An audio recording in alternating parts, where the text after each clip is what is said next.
Hello, everybody. Um, okay, sorry. Hi, everyone. You are welcome to the Government and its Singles Ministry Talk Show. It's always a pleasure to be on your screen. My name is Busayo Adibakare, and today I have again the pleasure of hosting with my wonderful sister, Deaconess Bisola Adeyemi. Welcome, Deaconess. Sometimes I forget my last name too. How are you? I'm good. How are you? I'm good. I'm well. Thank you. Thank you for having me Awesome. again as your co-host.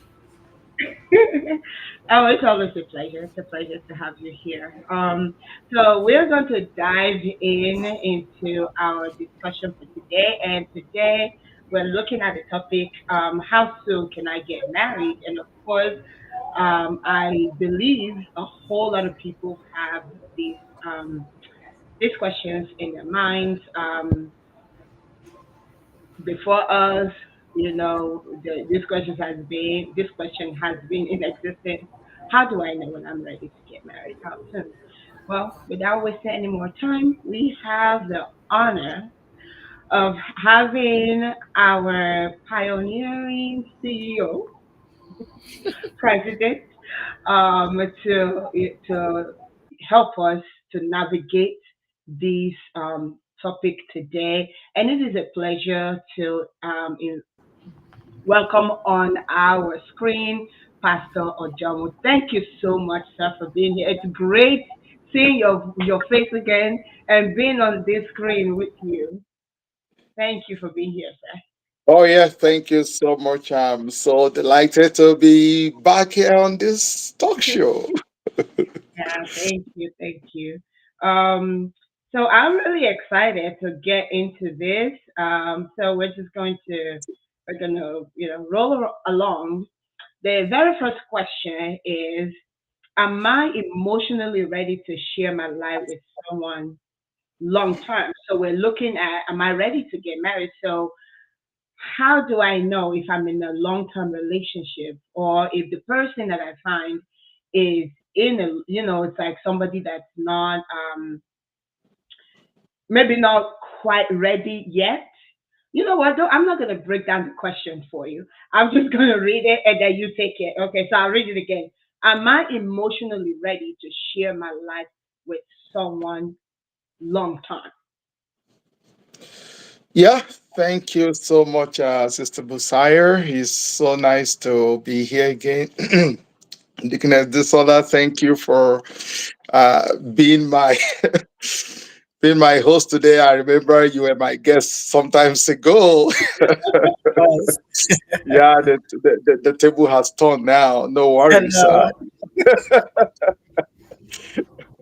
Okay, yeah. So, what a very topic that we're actually looking at. How do I know whether I'm ready? How soon can I get married? And looking at the first question around being emotionally ready to share one's life with someone forever. Let me quickly start by saying, when it comes to saying how soon can you get married, I'm sure in the heart of Pastor Nifade, myself, and every other pastor, we want you to be as married as soon as possible. It's always the joy of every pastor to actually lead their beautiful daughters and sons into holy matrimony. However, marriage is not for boys, it's not for girls. Marriage is for men and women. So, yeah, talking about emotional aspect of emotional readiness, let me start by saying that the subject of emotion is something that a lot of research has gone into that, especially psychology, social in the social science field. Emotion is one of the biggest studied subjects in behavioral sciences generally, and of course, even in theology, emotion is one aspect of that the scriptures also take time to actually study. So, referring to emotion, we're talking about the inner feelings and responses that we experience when we react to life event. I just want to put that definition there again. The inner feelings and responses we experience when we react to life events. So, and managing emotion is something very, very crucial when it comes to readiness for marriage. So, if anyone is actually asking, am I emotionally ready? Oh my God, that is one of the most beautiful questions you can actually ask yourself. Of course, when we talk about emotional readiness, we're not talking about, oh, being flawless. Of course, we all still have a lot of things in our lives. It's not being flawless, but being mature enough to handle emotions when it comes to the issue of marriage.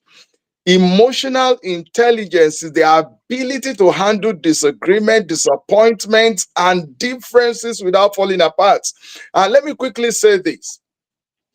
I know there are people that say, I hate nonsense. If you hate nonsense, permit me to tell you that you rather stay single, Mm. because in marriage, marriage is actually filled with a lot of nonsense, a lot of nonsense. So there is the capacity for you to be emotionally mature. Otherwise, you're just going to be like, no, I rather remain single. And when I mean that marriage is filled with nonsense, I'm not talking about abuse. Of course, you know that's not what I'm talking about. But I'm talking about somebody looking at you into your face and fart so loud. Imagine you sleeping, you've been sleeping alone, having your room and everything to yourself, organizing your thing, and suddenly you're married and you have someone sleeping beside you and snoring so loud. You have someone that just, you're in your room and somebody is just coming out from the bathroom and she's just walking out naked to your room like that. Like, what kind of nonsense is this? You know, so many things that you can't really, really tolerate when you're single. A lot of jokes, a lot of things happening, and like people, but have you ever seen a lot of women? They try to be so, beautiful outside. They do everything outside. But as soon as they get inside the house, oh my God, the police out, police out, police out. I'm like, come on, what's wrong with you? I just want you to be that girl I always want to woo, or that guy that. Marriage is filled with so many things that will challenge your ability to manage your emotion. So being able to manage your emotion is very, very, very, very key. And let me quote a scripture. Proverbs chapter 4 verse 23 says, above all else, guard your heart, for everything you do flows from it. So emotional intelligence requires that you have the ability to forgive. You have the ability to let go. If you are the type, like something happened and it takes you so long, you think, overthink, overthink, overthink. I can't imagine what that guy said to me and this guy said to me, and you cry and cry and cry over little thing. If you don't know how to manage those emotions, you're going to have a lot of challenge in marriage. So emotional maturity requires you to be able to manage your feelings, manage when your heart is wounded, manage even your personal insecurity, manage everything that challenge you as a person, as a single. So ability to manage yourself emotionally is very, very key. And let me say this, do not take emotional garbage into marriage expecting love to be the cure. No, healing starts before you say I do. Do not take emotional garbage or emotional baggage into marriage expecting love, expecting your partner to be the cure. Rather, you must understand that healing starts before I do. You must be able to manage those negative emotions. If you know you're always very edgy, you're always very, you're that kind of person that people even complain about you, your partner is not going to fix you. You need to fix yourself even before you get to marriage. And that might mean talking to a counselor, talking to your pastor, talking to someone that can really help you to become more emotionally mature. Let me just stop there for a moment. God bless you. Thank you, sir.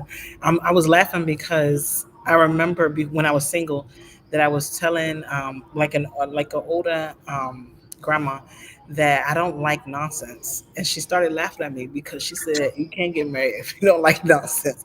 I said I'm not I'm a person that likes logic. Like make it make sense to me.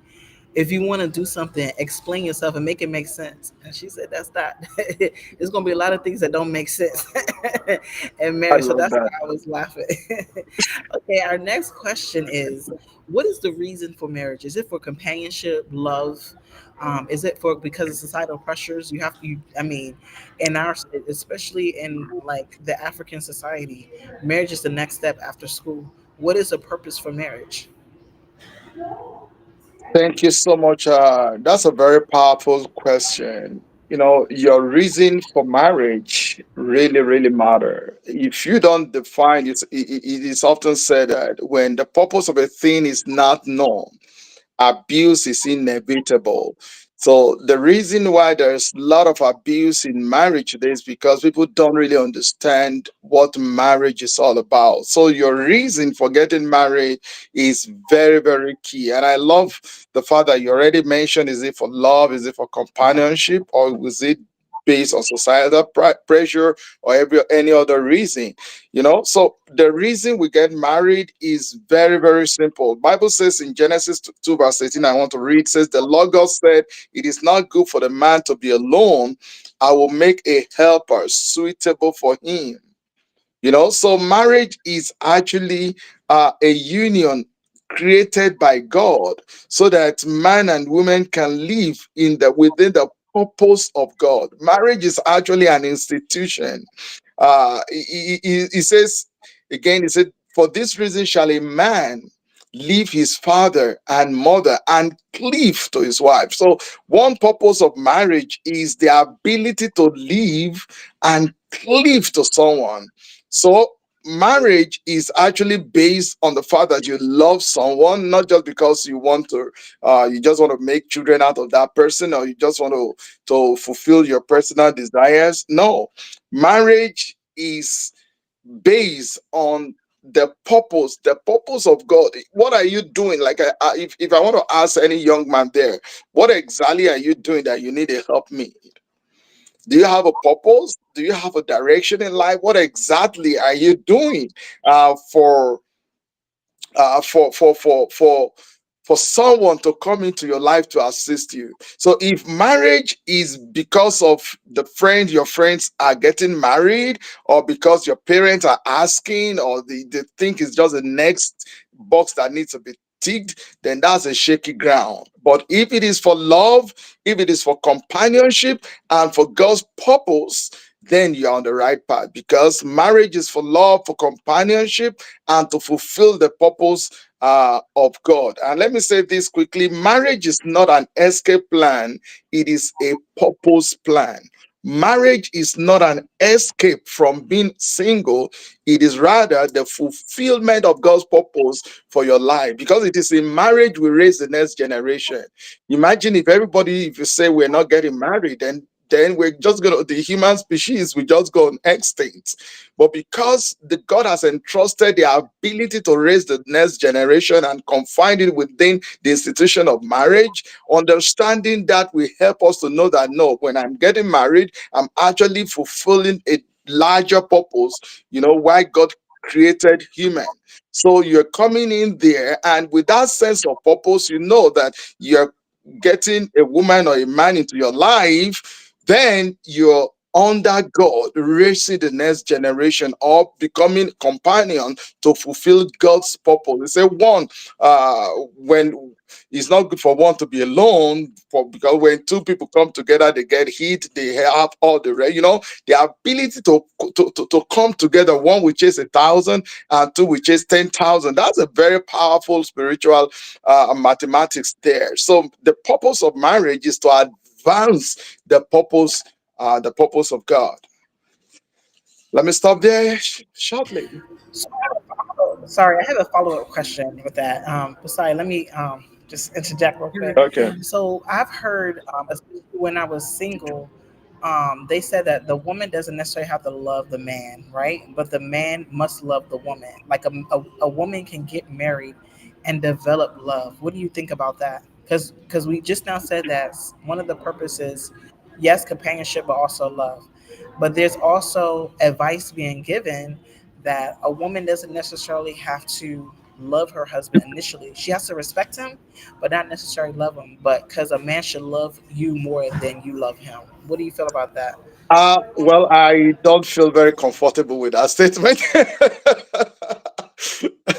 at all. Why I say that is because maybe the definition of what they mean. Because when you say, I know a lot of people say the Bible say men should love, the woman should respect, but I don't really understand where that is coming from, because what the Bible means about respect is also love.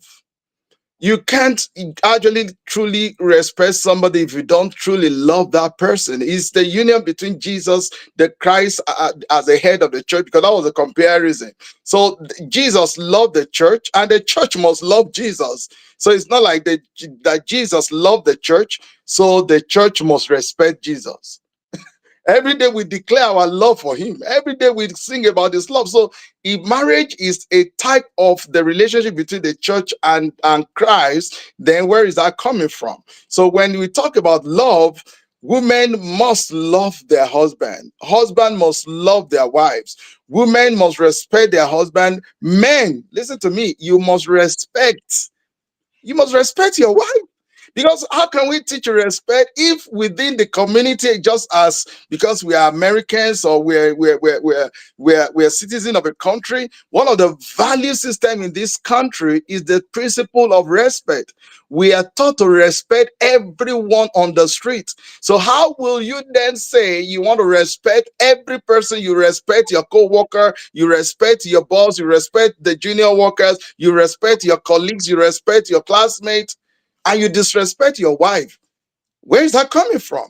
So the subject of love and respect are actually the same. They're actually the same, because the Bible said love one another. It's talking to everybody, and it's talking about respect. Respect is not until, oh, if you don't respect me, I'll not love you. If you don't love me, I will not respect you. So women should love their husband. And if you say, oh, well, it doesn't matter at the beginning, maybe the love will come, you might be making a mistake, because I can't imagine how you're going to be reading a marital vow for a man you don't really love.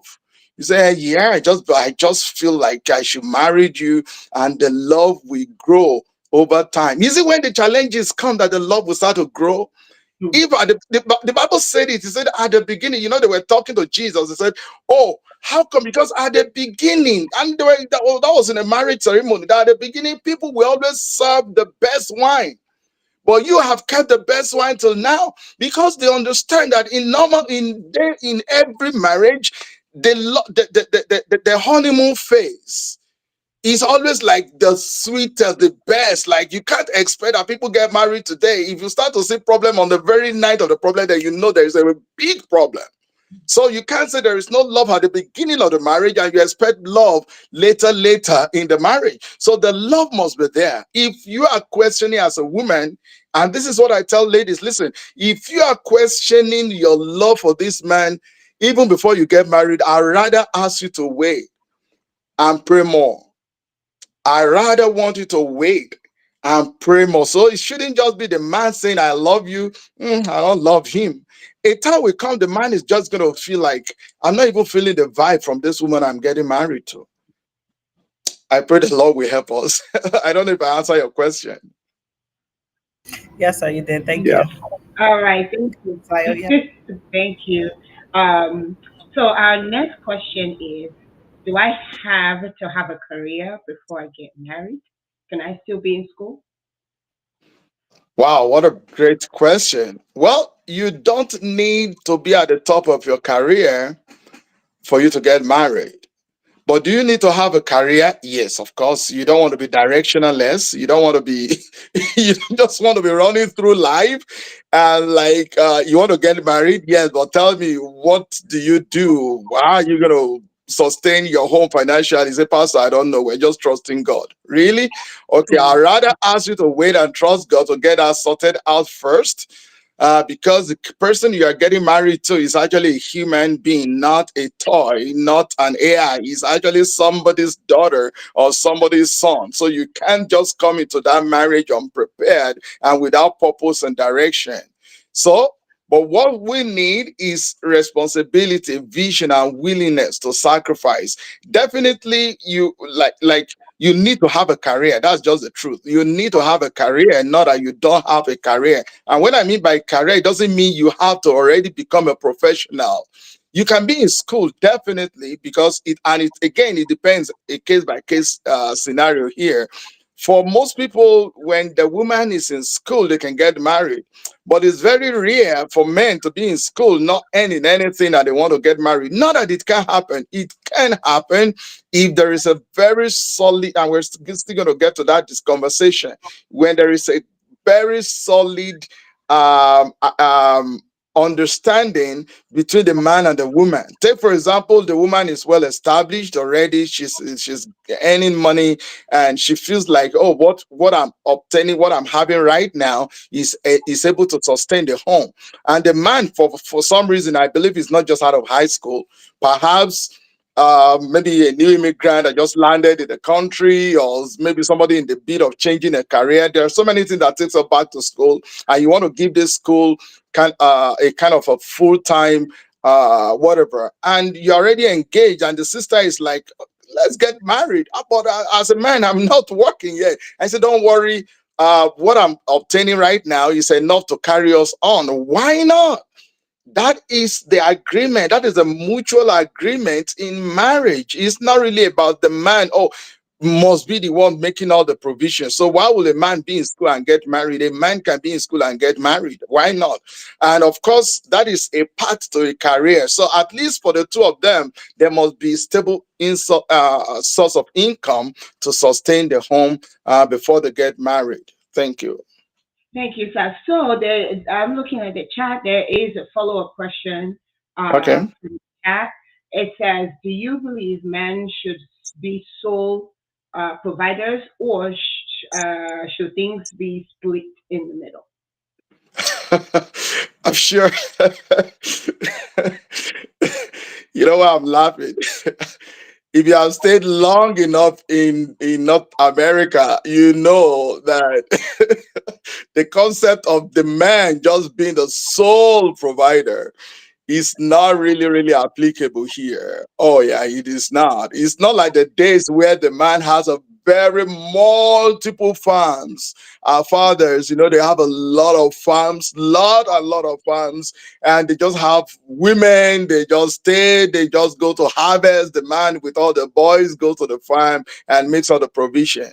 But we all know that in today's North America, men are not necessarily sole providers. And that is why I love the fact that when it comes to even your children having child benefit or anything from the government, they're actually considering not the income of the man, considering the income of the family. They're considering income of the family. So it's going to be, let me not say woe betide a child whose parents, whose mom earns a lot of money and the dad earns few, and the government say, yeah, we can assess you this because your family makes a lot of money, and the woman is the one saying, no, you know what, if your dad does not make any provision, then I'm not giving out my money. That child is in serious mess. It's in serious trouble, because even the government understand the concept of family income. So when it comes to marriage, it is not just a man being the sole provider. Of course, anybody can build a sole provider depending on the capacity, your financial capacity. If both of you are earning minimum wage, for example, definitely there is no way a minimum wage of one person can sustain the home. But if one person, for example, if you are the man and you're as rich as Bill Gates, and you're as rich as one of these top 10 millionaires in America, and you have thousands and millions of dollars, and your wife is earning maybe just in a few hundreds of dollars, you know that her money does not even make any sense to you. You can just see, keep your money as your pocket money. The reason why you can ask her to keep her money as pocket money is because you aren't enough to care for everything. But in a situation where what you earn is not sufficient, then why will your wife not want to join you? And I think this conversation should actually be coming from women and be addressing women directly, because a lot of women felt like they don't need to assist. They, sometimes I look at the language, like, you are assisting the man. Are you assisting the man, or you assisting the home? Are you assisting the, if the man is not married to you, definitely you know this man is going to survive with his own money. He's, no matter how small he is, he's going to survive, he's going to live life. But because the marriage has come now, the responsibility has increased. Then how will you then say, well, it's the responsibility of the man? Of course, I know the Bible said that if a man cannot provide for his home, he's worse than an infidel. And we know that the provisions there is talking about basic provisions, right? But yeah, basic provision, shelter, food, and clothing. But of course, we know that in today's world, expenses in the home has gone beyond food, clothing, and shelter. It has gone into so many expenses, vacations, colleges, school fees, mortgages, a lot of high end expenses that an average man may not be able to sustain the entire expense. So a woman, you shouldn't be preached to know that you are supposed to be a helpmeet, to really come together, not just helping the man, but helping the home, building the home together. I don't know if I made some statements there. Yes. You did. Thank you. That was good. You kind of already touched upon this, but just wanted to ask again. What if someone is not purpose understanding their purpose in life? So everybody is like, okay, you should know your purpose, you should know your purpose, you should know your purpose. But sometimes even when you're going through college, you just pick a career, but you don't know if that's your purpose. But you may be just good at engineering, and you start out with that career, but maybe you don't know necessarily the ministry you're called to. You may not necessarily know like your big overarching purpose. Can you still get married if you don't know your purpose in life? Absolutely. The number one purpose you want to be clear about in marriage is the purpose behind the marriage itself. Yeah. Why am I getting married? What direction will my children go? What direction will my family go? What direction are we going? That purpose is very, very essential. You can't compromise that.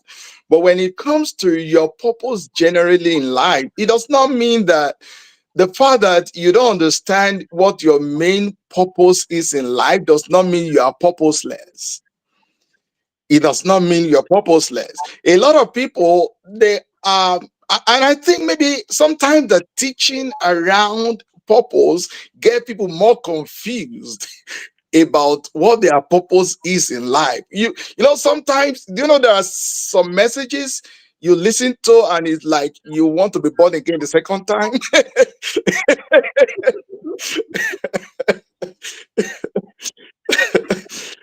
That's how some messages around purpose actually play out. Honestly, they make everybody feel like what you're doing at the moment is so far away from what God wants you to do, and that may not be it.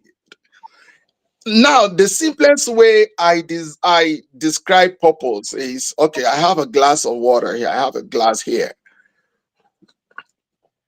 This glass has just fulfilled its purpose. Why? I just drank water out of it. And I have another thing here. This is the case for my glasses. If I want to take water, of course, I'm not going to be taking this guy for water because it is not designed to hold water. If I want to keep my glasses, I'm not going to say because this is a transparent glass and put my glass here.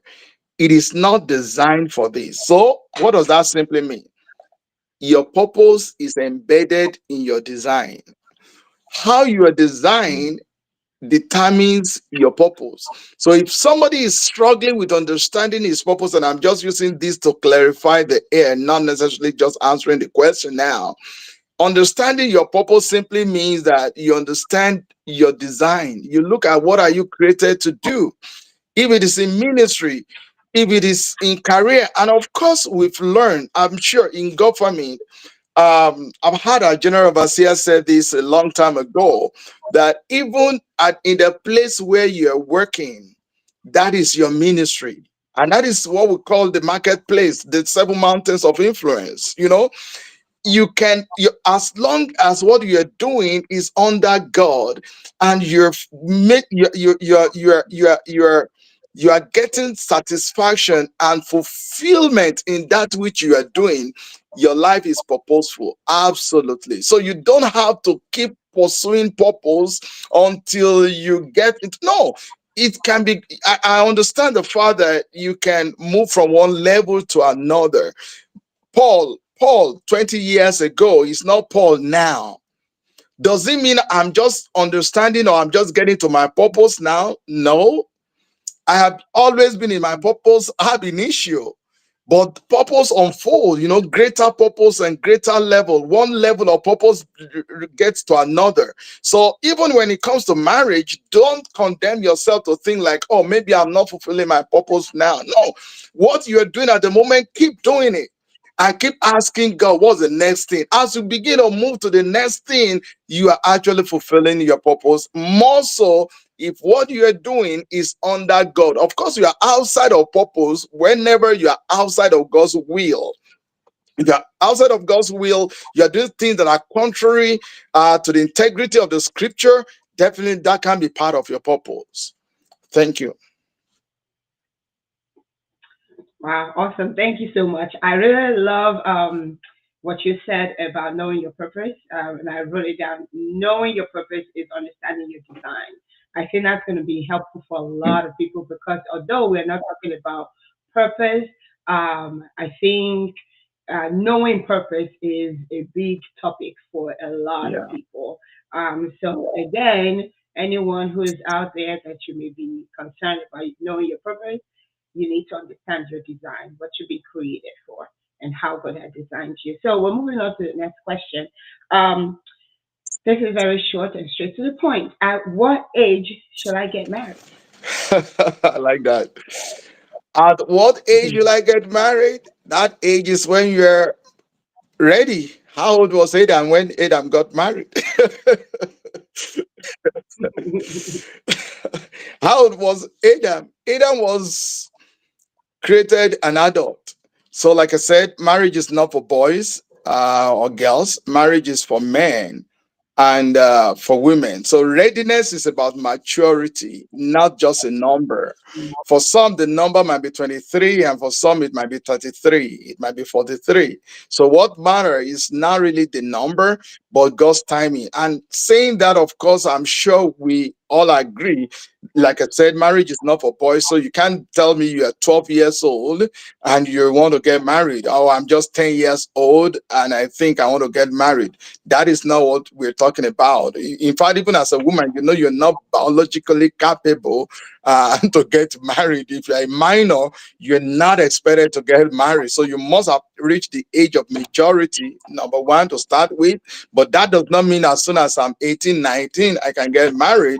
There is much more to it than just numbers. It is about maturity, and you have to be spiritually mature, financially mature, socially mature, emotionally mature. It's really, really more about maturity than just numbers. Thank you. Thank you, sir. So, as you're saying that it's about maturity to numbers, in our society, if a woman is getting up there in age, like she's past 30, people will start complaining, like, why have you gotten married? As if like she's marrying herself. So, what advice can you give for the societal pressures? I mean, she wants to get married, but of course she can't propose to herself. She's still waiting for her Adam, but she's past 30s, in her 30s. I actually have a whole write up I wrote for women who are in their 30s that are not yet married. And some of them I caption, why are you not married? Or how to handle pressures in your 30s as a single person. Of course, I know societal pressure is real, not just societal pressure. Even the biological clock is ticking, and it ticks somehow so loud that you don't even need anybody to mount pressure on you to know that no, something is happening. And as a therapist, as a psychologist, I've realized a lot of single ladies that I've talked with, is so rare. After talking about all the anxiety, depression, and the things in their life, by the time we hit on relationship, it's like you hit a very powerful spot in their lives. And I see a lot of things, anchored on that pressure to actually get married. Of course, I want to quickly say that marriage is not a community project. Marriage is not a community project. It is a personal journey. It's not about your friends, your family, or your culture, because they're not going to live with you. It's your spouse. So you rather want to wait because it is better to have to wait longer than to marry wrong. It is better to wait long than to marry wrong. It is better to wait. And of course, I know somebody listening to me, if you're in that age, you might be saying, Pastor, it's easy for you to just say, wait, wait, wait, wait. Yeah, I'll be hearing that word, wait, wait, wait. How long am I going to wait? The only thing I want to make you to consider, number one, don't see marriage as um that box that if it is not checked, your life is not complete. As a matter of fact, is I won't say marriage is overpriced or over. There's so much. It's as if we live in a world where to not be married is unpopular, whereas that is not true. There are a lot of single people. There are a lot of mature people who are doing well, and I tell people, listen. Of course, I know there are implications as per late marriages, but some of those implications I wanted to, if I want to quickly address them. For example, what if I marry so late, I may get into menopause? There are people that are married at the age of 20 and they never had children. So what are we talking about? There are people that marry so young, and of course, for certain reason or the other, the thing is not just working, and they have to go through IVF or go through some other things. And I'm saying, okay, what about if I get married at the age of 40? Then how long am I going to be in marriage? There are people that get married at the age of 25 and they died at the age of 35. There are people that married early and they die early. And there are people that married late and they live into their 90s. So you see, it's difficult. The bottom line I'm using here is that you don't use somebody else's clock to judge your own timing. It's going to put unnecessary pressure on you. So just pray for grace to wait and grace to understand your own timing with God. And I tell you, He makes all things beautiful in His time. So waiting on God is far, far better. There are a lot of people that step into marriage wrongly and they want to step out of the next day, which is not good at all. Yeah, thank you. Let me just pause it there. Thank you, sir. I'm really enjoying this. I wish we had the time to actually do, like back and forth discussion, but we're gonna keep it moving. I see a question in the chat that says, when should you begin dating to marry versus dating just because and red flags that may not be clear at first? Hmm. The word dating has actually been a word, a kind of a word that has been hijacked by the world. For somebody to say dating for married or just dating for dating's sake, you know, what is dating in a real dictionary word for dating? Dating simply means going out on a date, setting a time for someone to say, "Oh, let's meet." You understand? And that has been the way marriage has been described a lot of the time. So I'm dating this person. I will use a lot of other words. I'm going out with this person. I'm doing this with this person. I'm in a relationship with this person and all those stuff. So if I want to use that word, that's why I'm trying to make a clear definition now. So if I'm using that word dating in that context, what I simply mean is that at what age or when should I be, if I get the question rightly, when should I be very serious about entering a real marital relationship? If that is what dating means, a marital relationship within the Christian cycle, and within, of course, my experience as a young person that got married by God's grace, even in government, um, we don't just follow sisters just simply because we want to have fun or we want to keep it as a boyfriend or a girlfriend. No, if I, as a guy, you're free with everybody.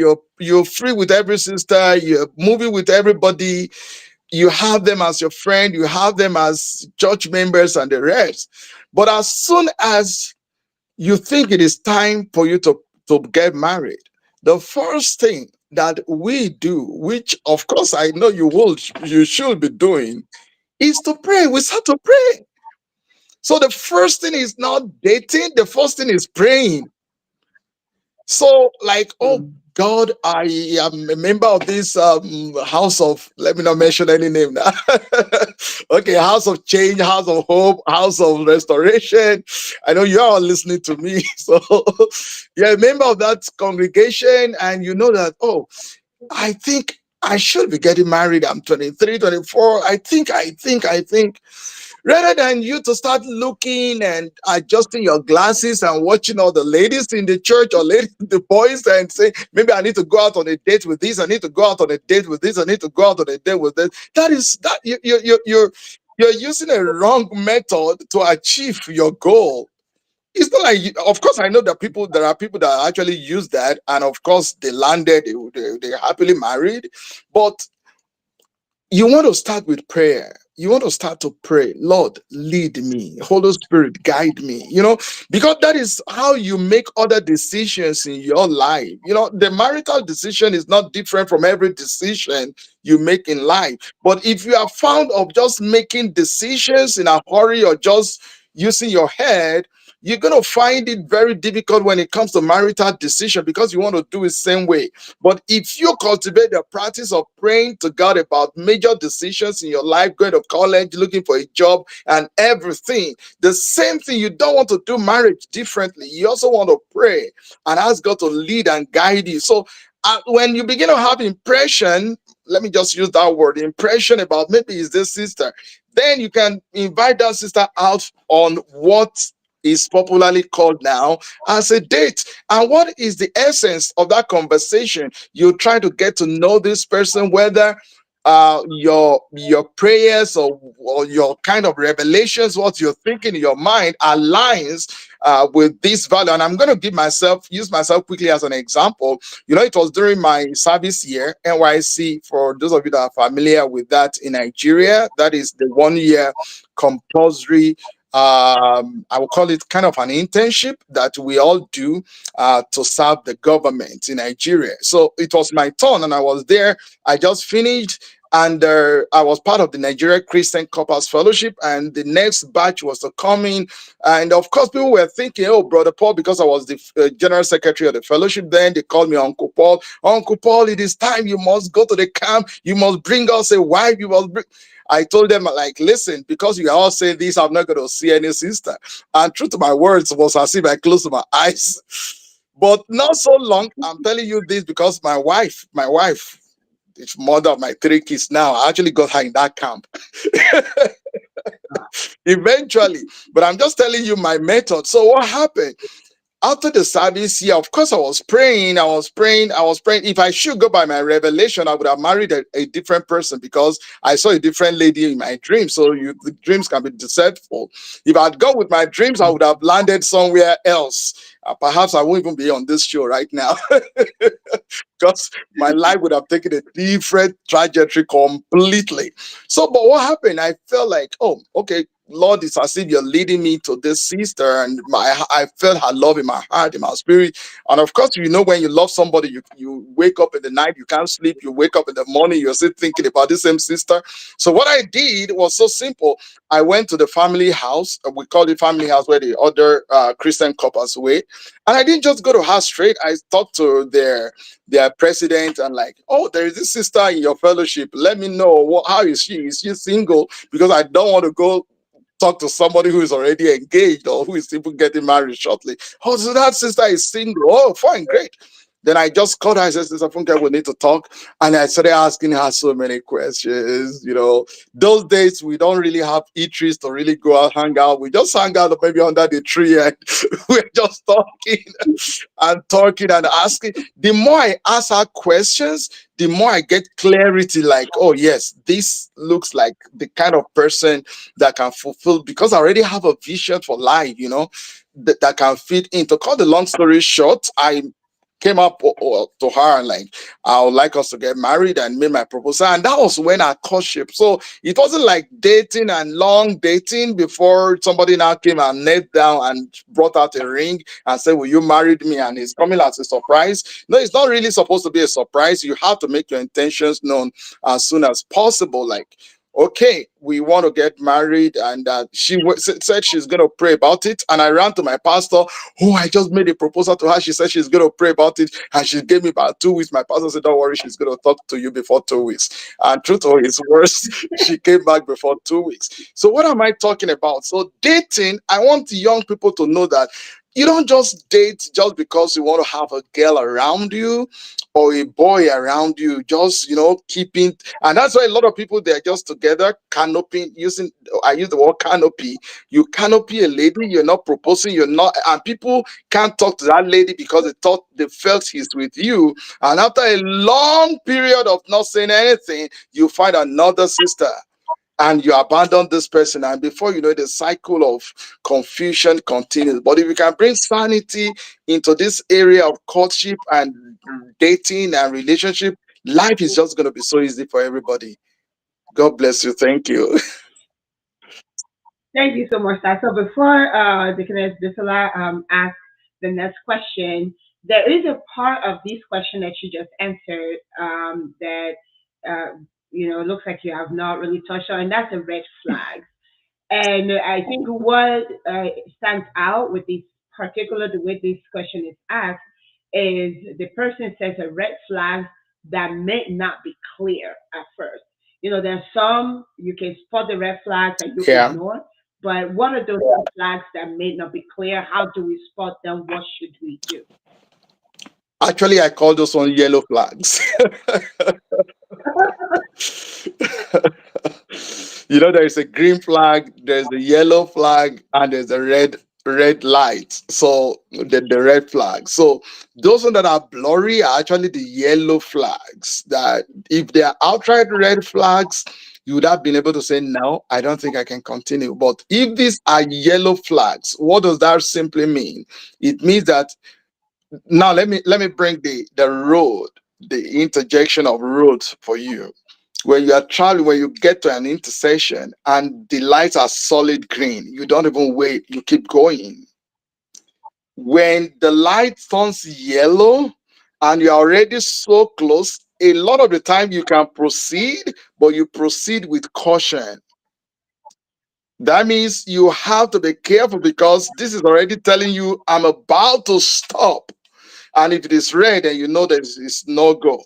So yellow is actually for you to slow down. If you're still a bit far from the intersection, you actually slow down before you come to a stop. So whenever you see signals that are not really red flags, but are subject to something that are not solid green, you want to pray more about it.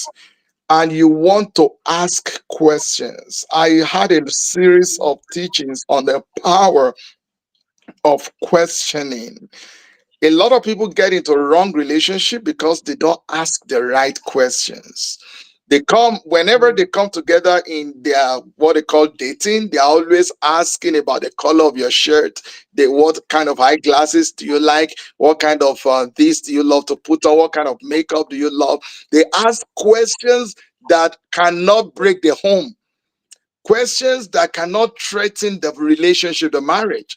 But when you ask questions based on values, based on things that you know, if this thing is not well ironed out, it's going to be a problem. You really need to talk about it. And of course, because the heart of man is desperately wicked and can be deceitful, that is where you need the spirit of discernment. So the father, you're able to ask the right question, you're also able to discern. And part of discernment is being able to be open and pray to God, Lord, if this person is lying to me, listen, men and women, listen to me. If you can get to a point in your relationship and you can pray to God, that Lord, if anything is hidden, let it be open, then it shows to me that even you are harboring an idol in your heart. Because number one, you wouldn't even want God to say anything that will make that person leave you. So, but if you are genuine and sincere, you know that this kind of hurts the marriage in the long run. You want to pray for discernment to be able to ask God, Lord, reveal to me if this person is lying to me. And I tell you, if you are sincere with God, oh, countless number of times, God knows how to reveal those people. They can be very smart, they can lie, they can do everything. But the way the Lord will reveal them, I'm not just talking about God revealing them to you just in a dream. Well, of course, that can happen, or through inner intuition. God can actually reveal them through any means so that you'll be able to know that this person is actually lying to you. I don't know if I answered that question. You did. I'm sorry, I was muted. Yes, you did. Hopefully, right, Estiba. Thank you so much for asking great questions. Actually, Wow. thank you. We appreciate your participation. And everybody else. So, to our last Wow. question. You know what? Do we have? I think okay. Maybe in just a few Okay. minutes to answer this question is how should the man always be older than the woman in a relationship? You know, when you're considering marriage. That's a very interesting question. Should the man always be older than the woman? How I wish, but not compulsory. Yeah, just to be straight to the point. Um, Age gap is not really an issue when it comes to marriage. Of course, having said that, you must be able to understand generational gap. For example, Mm.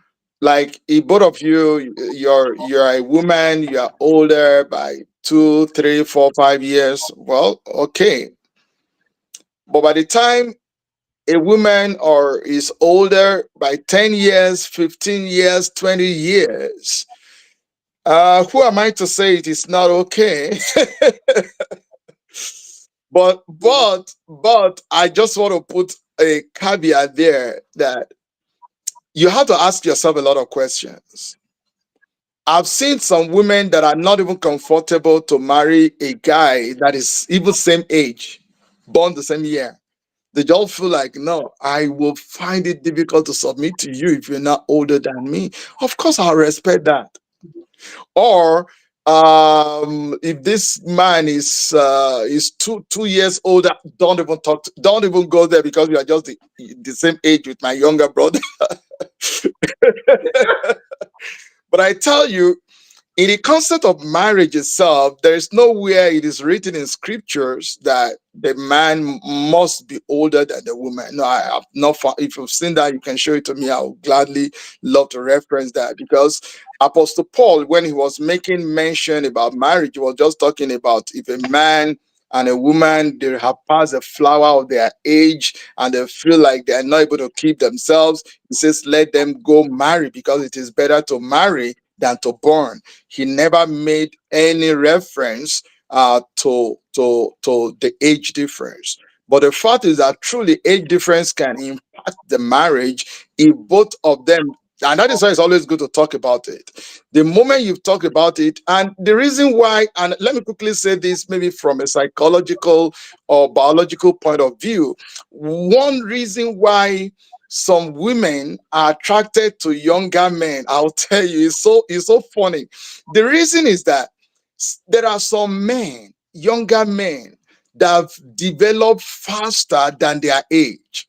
So when we talk about Mm. age, there are three components to age. There is the chronological age, which is just numbers that we count 1, 2, 3, 4, 5, 6, 7, 8, 9, 10. There is also I forgot the exact term now, maybe the biological organic age, which is how old your organs are. So that means somebody like our general overseer Baba Bina, for example, now, even though he's 90 years old, you can tell that his organs are not 90 years old. He might be chronologically aged at 90, you understand? So, and there's also the psychological age. The psychological age simply means that somebody can be 20, but you can see the wisdom of a 40-year-old.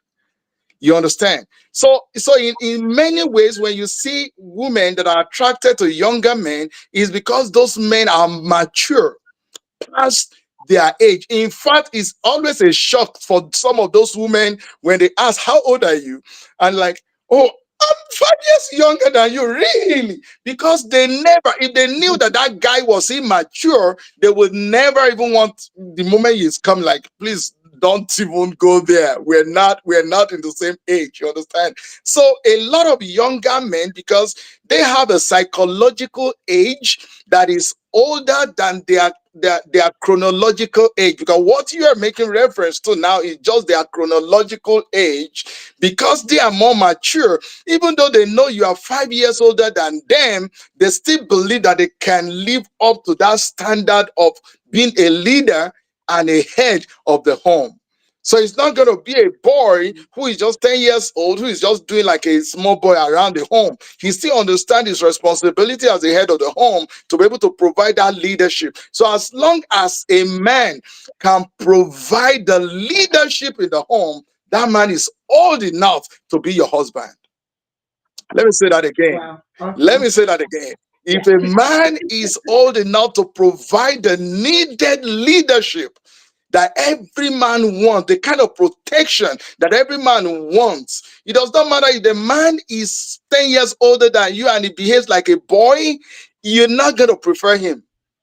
But when he's able to provide the needed leadership, then you know that, oh well, I can understand this is how chronologically your age is, but I know psychologically, spiritually, and otherwise, you are way, way more mature than your age. So that can actually help to understand, to balance out all the societal, social pressures that may be accommodated. But a lot of maturity needs to come to play to balance of that age difference. Thank you.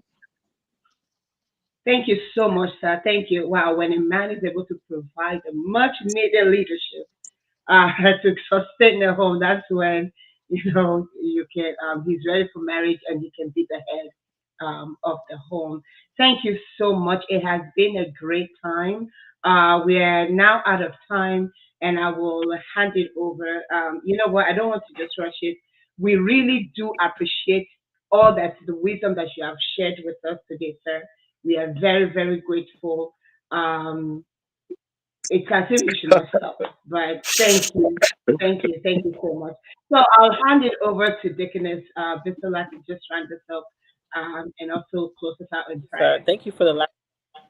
My, I people don't realize that my name is years younger than me. But he's more, like you said, psychologically, because anyway, he grew up in Nigeria. So what they experienced there is different from here. So even when he came, he always called me a baby because he's like, "Fam, what's going on? Like you've been so sheltered, the things that we had to go through just to make it." So yes, I do agree that psychologically, even though the guy might be your husband might be younger, he's still older than you. Psychologically, you can still submit to them.